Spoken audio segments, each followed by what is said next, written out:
Hey dears, welcome to Saya Designs. എൻ്റെ പേര് Sandra. നമ്മുടെ ഇന്നത്തെ വീഡിയോ എല്ലാവർക്കും വളരെ ഉപകാരപ്പെടുന്നൊരു വീഡിയോ ആണ് കേട്ടോ. അതായത് കുറേ ആയിട്ട് മെസ്സേജ് കാണുന്നതാണ്, കൈ എത്ര ചെയ്തിട്ടും ശരിയാവുന്നില്ല, ആം ഹോൾ ശരിയാവുന്നില്ല, ആം ഹോളിൻ്റെ പോർഷനിൽ നന്നായിട്ട് ചുളിവുകൾ വരുന്നു, സ്ലീവ് അറ്റാച്ച് ചെയ്തതിൻ്റെ കുഴപ്പമാണോ അതോ അത് ആം ഹോൾ വെട്ടിയതിൻ്റെ കുഴപ്പമാണോ എന്നൊക്കെ ചോദിച്ചിട്ട് ഒരുപാട് ഡൗട്ട്സ് വരാറുണ്ട്. അപ്പോൾ ഞാൻ ഒരുപാട് അത് ക്ലിയർ ചെയ്യാൻ നോക്കിയിട്ടുണ്ട്. എന്നാലും ഒരു ഈസി ആയിട്ടുള്ളൊരു ബെറ്റർ ഓപ്ഷൻ പറഞ്ഞു തരാം. നിങ്ങൾ ഇതൊന്ന് ട്രൈ ചെയ്ത് നോക്കുക. ഇത് ചെയ്യുവാണെന്നുണ്ടെങ്കിൽ നിങ്ങൾക്കൊരു 99% പ്രശ്നങ്ങൾ മാറിക്കിട്ടും. സ്ലീവിൻ്റെ ആ പോർഷനിൽ അല്ലെങ്കിൽ ആം ഹോളിൻ്റെ പോർഷനിലൊക്കെ ചുരുക്കുകൾ വരുന്നത്, അല്ലെങ്കിൽ അവിടെ ഒരു വലിച്ചിൽ ഒരു ടൈറ്റ്നെസ് ഒക്കെ വരുന്നതൊക്കെ നമുക്ക് ക്ലിയർ ചെയ്തെടുക്കാൻ വേണ്ടിയിട്ട് സാധിക്കും. അപ്പോൾ നിങ്ങൾ ഇതെന്തായാലും ഒന്ന് ട്രൈ ചെയ്ത് നോക്കൂ. നിങ്ങൾക്ക് ചുരിദാറിൻ്റെയൊക്കെ ആണെങ്കിലും ടോപ്പിൻ്റെയൊക്കെ ആണെങ്കിലും പെർഫെക്റ്റ് ആയിട്ട് തന്നെ കിട്ടുന്നതായിരിക്കും കേട്ടോ. അപ്പോൾ ഞാൻ വരച്ചാണ് കേട്ടോ കാണിക്കുന്നത്. ക്ലിയർ ആയിട്ട് തന്നെ വരച്ച് കാണിക്കാവേ. എന്തെങ്കിലും ഡൗട്ട് ഉണ്ടെങ്കിൽ കമൻറ്റ് ചെയ്താൽ മതി കേട്ടോ.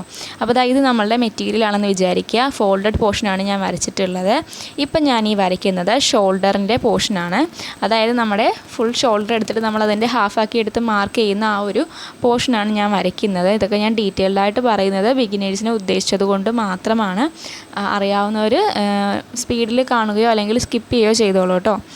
ഇനി ഷോൾഡർ ഞാനിവിടെ എഴുതി കൊടുക്കുന്നുണ്ട്. നമുക്ക് നെക്കും കൂടെ വരയ്ക്കാം. അപ്പോൾ ആ ഒരു ഫിഗർ നിങ്ങൾക്ക് ഡൗട്ടില്ലാണ്ട് മനസ്സിലാവാൻ വേണ്ടിയിട്ട് ഞാൻ ആ നെക്കും കൂടെ വരയ്ക്കുകയാണ്. ഇപ്പം നമ്മൾ ഈ താഴത്തോട്ട് വരയ്ക്കുന്നത് എന്താണ്? നെക്കിൻ്റെ ഡെപ്താണ്, അല്ലെങ്കിൽ ലെങ്ത് എന്നൊക്കെ പറയില്ലേ, ഇറക്കമാണ്. ഇത് വിട്ടാണ് ഈ യോജിപ്പിച്ച് കൊടുക്കുന്നത്. ഇതിനുള്ളിലാണ് നമ്മൾ നെക്ക് വരച്ച് കൊടുക്കുന്നത്. അത് ഞാൻ ഡീറ്റെയിൽഡായിട്ടൊന്നും പറയുന്നില്ല കേട്ടോ. നമ്മുടെ ഉദ്ദേശം ആം ഹോളും സ്ലീവൊക്കെ പെർഫെക്റ്റ് ആവുക എന്നുള്ളതാണല്ലോ. ഞാൻ എന്നാലും ജസ്റ്റ് ഒന്ന് എഴുതി കൊടുക്കുന്നുണ്ട്. നെക്കിൻ്റെ വിട്ട് ഇവിടെ ആയിട്ട് നെക്കിൻ്റെ ഡെപ്തും വരുന്നുണ്ട്, ഒന്ന് എഴുതി കൊടുക്കുവാണ്. അത് കഴിഞ്ഞിട്ട് നമുക്ക് ആം ഹോൾ വരച്ച് കറക്റ്റായിട്ടൊന്ന് എങ്ങനെയാണ് നമുക്ക് ചെയ്തെടുക്കുക എന്ന് നോക്കാം. ഞാനൊരു മെത്തേഡ് ഓൾറെഡി അപ്ലോഡ് ചെയ്തിട്ടുണ്ട്. അത് ചെയ്തിട്ടും ശരിയാകുന്നില്ല എന്നുണ്ടെങ്കിൽ ഇത് നിങ്ങൾ എന്തായാലും ട്രൈ ചെയ്ത് നോക്കണം കേട്ടോ.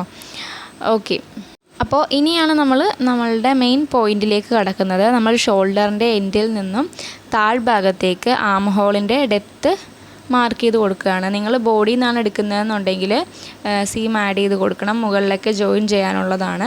അതേപോലെ തന്നെ നിങ്ങൾ ഡ്രസ്സിൽ നിന്നാണ് എടുക്കുന്നതെന്നുണ്ടെങ്കിൽ കറക്റ്റായിട്ട് മെഷർമെൻറ്റ് എടുക്കാൻ വേണ്ടിയിട്ട് ശ്രദ്ധിക്കുക. അപ്പോൾ നമുക്കൊന്ന് വരച്ച് ഫില്ല് ചെയ്യാം. അപ്പോൾ ഇവിടെ ആയിട്ട് നമ്മൾ എന്താണ് ചെസ്റ്റും കൂടെ മാർക്ക് ചെയ്യണം അല്ലേ. ഇവിടുന്ന് ഫോൾഡഡ് പോർഷനിൽ നിന്ന് ഇങ്ങോട്ടേക്ക് നമ്മൾ ചെസ്റ്റ് മാർക്ക് ചെയ്യും. അതേപോലെ തന്നെ 2 ഇഞ്ച് അല്ലെങ്കിൽ 1.5 ഇഞ്ച് നമ്മൾ സീം എലവൻസും കൂടെ ആഡ് ചെയ്യും. ഞാൻ ആ സീം എലവൻസ് ഇവിടെ ജസ്റ്റ് ഒന്ന് മാർക്ക് ചെയ്യാവേ. സീം നിങ്ങൾ ഒരിക്കലും മറന്നു പോകരുത്. സീം ആഡ് ചെയ്തിട്ട് വേണം എന്താണെന്നുണ്ടെങ്കിലും സ്റ്റിച്ച് ചെയ്യാൻ വേണ്ടിയിട്ട്. സീം എലവൻസ് ഇവിടെ കൊടുത്തു. അതിന് മുന്നേ ആയിട്ട് നമ്മൾ എന്താണ് ചെസ്റ്റ് അളവ് ഇവിടെ കൊടുത്തു. കൈയുടെ താഴെ നമ്മൾ എടുക്കുന്നത് എന്താണ്? ചെസ്റ്റാണ് കേട്ടോ, ബസ്റ്റല്ല, ചെസ്റ്റാണ്. അതിന് താഴെയാണ് ബസ്റ്റ് വരുന്നത്. പറയുമ്പോൾ ഇങ്ങനെ ഓരോന്നോരോന്ന് പറഞ്ഞു പോകുന്നു കേട്ടോ. ഓക്കെ, നമ്മുടെ ടോപ്പിക്കിലേക്ക് വരാം. ഇനി നമുക്ക് എന്താ ഇതിൽ ചെയ്യാൻ വേണ്ടിയിട്ടുള്ളത്? ഫസ്റ്റ് തന്നെ നമ്മൾ എന്ത് ചെയ്യണം? ഏറ്റവും ടോപ്പിലായിട്ട് 1/2 ഇഞ്ച് കുഴിച്ചിട്ട് ഷോൾഡർ സ്ലോപ്പ് കൊടുക്കണം. എന്തിനാണ് ഷോൾഡർ സ്ലോപ്പ് കൊടുക്കുന്നത്? നമുക്ക് ഷോൾഡറിന് പെർഫെക്റ്റ് ആയിട്ടുള്ള ഷേപ്പ് കിട്ടാൻ വേണ്ടിയിട്ടാണ് നമ്മൾ ഷോൾഡർ സ്ലോപ്പ് 1/2 ഇഞ്ച് കുഴിച്ചിട്ട് വെട്ടുന്നത് കേട്ടോ. ഓക്കെ, അത് ക്ലിയർ അല്ലേ? ഇനി നമ്മൾ എന്താ ചെയ്യാൻ വേണ്ടിയിട്ട് പോകുന്നത്? നമ്മൾ ആദ്യം വരയ്ക്കുന്നത് ബാക്ക് പോർഷൻ്റെ ആം ഹോളാണ്. ബാക്ക് പോർഷനിൽ വരുന്ന ആം ഹോളാണ്. ഫ്രണ്ട് നമ്മൾ കുഴിച്ചാണ് വെട്ടുന്നത്. അപ്പോൾ ബാക്ക് ആം ഹോൾ ആദ്യം വരയ്ക്കാം. അതിന് വേണ്ടിയിട്ട് നമ്മൾ എന്താ ചെയ്യേണ്ടത്? ഇവിടെ മുതൽ താഴെ വരെയുള്ള ലൈനിൻ്റെ നേരെ പകുതി മാർക്ക് ചെയ്യുക. ഞാനിപ്പോൾ മെഷർമെൻ്റ് ഒന്നും എടുക്കുന്നില്ല. നിങ്ങൾ ടേപ്പ് വെച്ചിട്ട് അതിനെ 2ആക്കി നേരെ ആ മെഷർമെൻറ്റിൻ്റെ അങ്ങോട്ട് മടക്കിയാൽ മതി, അല്ലെങ്കിൽ നിങ്ങൾ അളവ് നോക്കിയിട്ട് അതിൻ്റെ പകുതി എടുത്താൽ മതി. ഇപ്പോൾ 6 ആണെന്നുണ്ടെങ്കിൽ 3 എടുക്കണം, അങ്ങനെ. അപ്പോൾ ആ ഒരു രീതിയിൽ നമ്മൾ മാർക്ക് ചെയ്ത് കൊടുത്തിട്ടുണ്ട്. ഇനി അടുത്തതായിട്ട് നമുക്ക് എന്താ ചെയ്യാനുള്ളത്? നേരെ അങ്ങോട്ട് കർവ് വരച്ച് കൊടുക്കുക. നിങ്ങൾക്ക് ഫ്രീ ഹാൻഡ് ആയിട്ടാണ് വരയ്ക്കാൻ അറിയാവുന്നതെന്നുണ്ടെങ്കിൽ അങ്ങനെ വരയ്ക്കാം. ഫ്രഞ്ച് കർവ് ഇല്ലെങ്കിൽ നിങ്ങൾക്ക് അങ്ങനെ വരയ്ക്കാം. ഫ്രഞ്ച് കർവ് ഉണ്ടെന്നുണ്ടെങ്കിൽ നിങ്ങൾ ഫ്രഞ്ച് കർവ് വെച്ച് തന്നെ വരയ്ക്കണം. അപ്പോൾ നമുക്ക് നല്ല പെർഫെക്റ്റ് ആയിട്ടുള്ള കർവ് കിട്ടും. ഈ ഒരു രീതിയിലാണ് ഫ്രഞ്ച് കർവ് വെക്കേണ്ടത്. നിങ്ങളത് വെച്ചേക്കുന്നതൊന്ന് നോക്കണേ. ആ ഫ്രഞ്ച് കർവ് നമ്മൾ വരച്ചിട്ടുള്ള ചെസ്റ്റിൻ്റെ പോയിൻറ്റിൽ മുട്ടിയിട്ടുണ്ട്. അതേപോലെ ആ പകുതി എടുത്ത പോയിൻറ്റിലും മുട്ടിയിട്ടുണ്ട്. ഇത് നമ്മൾ അങ്ങനെ തന്നെ വരച്ചു കൊടുക്കുകയാണ് ചെയ്യുന്നത്. അപ്പോൾ അതിൽ വേറൊന്നും നമുക്ക് ചെയ്യാനില്ല, ഇത്രയുമാണ്. നിങ്ങൾ ഒരിക്കലും സീം എലവൻസിൻ്റെ അങ്ങോട്ടേക്ക് പോകരുത്, പോയിൻറ്റിലേക്ക് പോകരുത്. ചെസ്റ്റ് എവിടെയാണോ തീർന്നത് അവിടെയാണ് നിങ്ങൾ ഫ്രഞ്ച് കർവ് വെക്കേണ്ടത്. ഇപ്പോൾ നമ്മൾ വരച്ചേക്കുന്നത് ബാക്ക് പോർഷൻ്റെ ആം ഹോളിൻ്റെ കർവാണ്. ഇനി അടുത്തതായിട്ട് നമ്മൾ എന്താ ചെയ്യാൻ വേണ്ടിയിട്ട് പോണത്? നമ്മുടെ ഫ്രണ്ട് പോർഷൻ വരയ്ക്കുക. അതിന് മുന്നേ ഞാൻ സീം എലവൻസ് ഒന്ന് ഇങ്ങോട്ട് വരച്ച് കാണിക്കുക. അപ്പോൾ നിങ്ങൾക്ക് ആ ഡൗട്ട് ക്ലിയർ ആവും. എന്തെങ്കിലും അവിടെ ഡൗട്ട് ഉണ്ടെങ്കിൽ ക്ലിയർ ആവും. കണ്ടോ ആ കർവ് വന്ന് തീർന്നേക്കുന്നത് ചെസ്റ്റ് എവിടെയാണോ തീർന്നത് അവിടെയാണ്, അല്ലാതെ നമ്മുടെ സീം അലവൻസിൻ്റെ എൻഡിലല്ല കേട്ടോ. ഓക്കെ, ഇനി നമുക്ക് എന്താ ചെയ്യാനുള്ളത്? ഫ്രണ്ട് നമുക്ക് കുറച്ച് കുഴിച്ച് വരയ്ക്കണം. അപ്പോൾ അതിന് വേണ്ടിയിട്ട് ഇവിടെ ആയിട്ട് നിങ്ങളൊരു 1/2 ഇഞ്ച് ഉള്ളിലേക്ക് മാർക്ക് ചെയ്യുക. ഒരു 1/2 ഇഞ്ച് മതി കേട്ടോ. കറക്റ്റ് 1/2 ഇഞ്ച് എടുത്തിട്ട് ഇവിടെ ഇങ്ങനെ മാർക്ക് ചെയ്ത് കൊടുക്കുക. ഞാൻ അവിടെ എഴുതിയിട്ടുണ്ട് 1/2 ഇഞ്ച് എന്നേ. ഇനി നമുക്ക് ആ വരച്ചിട്ടുള്ള 1/2 ഇഞ്ചിൽ നിന്ന് നേരെ നമ്മുടെ ഷോൾഡർ സ്ലോപ്പിലേക്ക് ഒരു ലൈൻ വരച്ചു കൊടുക്കുക. മുകളിലേക്ക് വരയ്ക്കണ്ട, ഷോൾഡർ സ്ലോപ്പിലേക്ക് വേണം നിങ്ങൾ അതൊന്ന് കണക്റ്റ് ചെയ്ത് കൊടുക്കാൻ വേണ്ടിയിട്ട്. ഇതേപോലെ കറക്റ്റായിട്ടൊന്ന് വരച്ചു കൊടുക്കുക. കണ്ടോ? അപ്പോൾ ഇങ്ങനെയാണ് നമുക്ക് കിട്ടിയിട്ടുള്ളത്. ഇനി എന്താ ചെയ്യേണ്ടതെന്നറിയാമോ? ഇനി നമ്മൾ ഇപ്പോൾ വരച്ച ലൈനിൻ്റെ നേരെ പകുതി എടുക്കുക.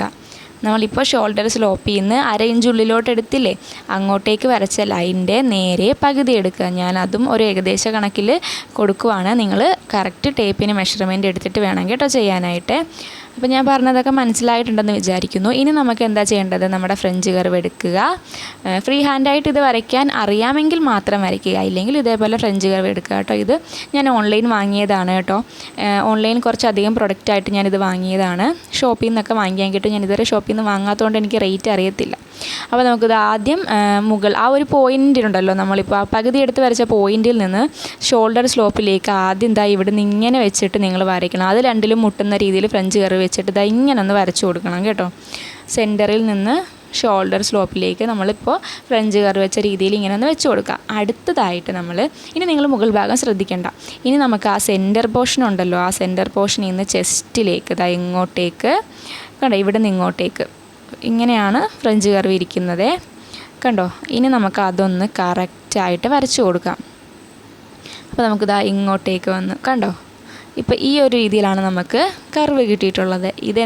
ഇതാണ് നമ്മുടെ ഫ്രണ്ട് പോർഷൻ്റെ ആം ഹോൾ കർവ് എന്ന് പറയുന്നത്. മനസ്സിലായില്ലേ? ഇപ്പോൾ നമ്മൾ ഫ്രണ്ടും വരച്ചിട്ടുണ്ട്, ബാക്കും വരച്ചിട്ടുണ്ട്. നമുക്കൊന്ന് എഴുതി കൊടുക്കാം. ഈ B എന്ന് എഴുതിയിട്ടുള്ളത് ബാക്കും, F എന്ന് എഴുതിയിട്ടുള്ളത് ഫ്രണ്ട് പോർഷൻ്റെ കർവുമാണ്. കണ്ടോ? ഇങ്ങനെ നിങ്ങൾ വരച്ച് വെട്ടുവാണെന്നുണ്ടെങ്കിൽ നിങ്ങൾക്ക് ഞാൻ പറഞ്ഞതുപോലെയുള്ള എല്ലാ പ്രശ്നങ്ങളും ഒഴിവാക്കിയിട്ട് നിങ്ങൾക്ക് ഈസി ആയിട്ട് തന്നെ മെറ്റീരിയൽ കട്ട് ചെയ്തെടുക്കാൻ വേണ്ടിയിട്ട് സാധിക്കും. കണ്ടോ? നമ്മൾ ഫ്രണ്ട് പോർഷൻ എപ്പോഴും കുഴിച്ച് വരയ്ക്കുക. അത് മെയിനായിട്ട് കുഴിച്ച് വരയ്ക്കാൻ വിട്ടു പോകുന്നതോ അല്ലെങ്കിൽ വരയ്ക്കുന്നത് തെറ്റിപ്പോകുന്നതോ ആണ് എപ്പോഴും പല പ്രശ്നങ്ങൾക്കും കാരണമാകുന്നത്. അപ്പോൾ ഈ ഒരു രീതിയിലാണ് നമ്മൾ പെർഫെക്റ്റ് ആയിട്ട് ആം ഹോള് കട്ട് ചെയ്യുക. ഇനി ഇതിൽ ഡൗട്ട് ഉണ്ടാവുമെന്ന് വിചാരിക്കുന്നില്ല. ക്ലിയർ ആയിട്ട് തന്നെയല്ലേ പറഞ്ഞത്? ക്ലിയർ ആയിട്ടാണെന്നുണ്ടെങ്കിൽ നിങ്ങൾക്ക് മനസ്സിലായിട്ടുണ്ടെങ്കിൽ ഒന്ന് കമൻറ്റ് ചെയ്ത് സപ്പോർട്ട് ചെയ്യണം കേട്ടോ. ഞാൻ ആ ഫിഗർ ഒന്ന് കംപ്ലീറ്റ് ആവാൻ വേണ്ടി നെക്കിൻ്റെ കർവും കൂടെ വെറുതെ വരച്ച് കൊടുക്കുന്നുണ്ട് കേട്ടോ. അപ്പോൾ ഇതാണ് നമ്മുടെ ഇന്നത്തെ ടോപ്പിക്ക്. അപ്പോൾ ഇന്നത്തേക്ക് ഇത്രയേ ഉള്ളൂ. വീഡിയോ ഇഷ്ടമായിട്ടുണ്ടെങ്കിൽ ചാനലൊന്ന് സബ്സ്ക്രൈബ് ചെയ്ത് സപ്പോർട്ട് ചെയ്യുക. ഇതേപോലെ ഒരുപാട് വീഡിയോസ് ഇട്ടിട്ടുണ്ട്, കണ്ടു നോക്കുക. അപ്പോൾ അത്രയേ ഉള്ളൂ. ടാറ്റാ.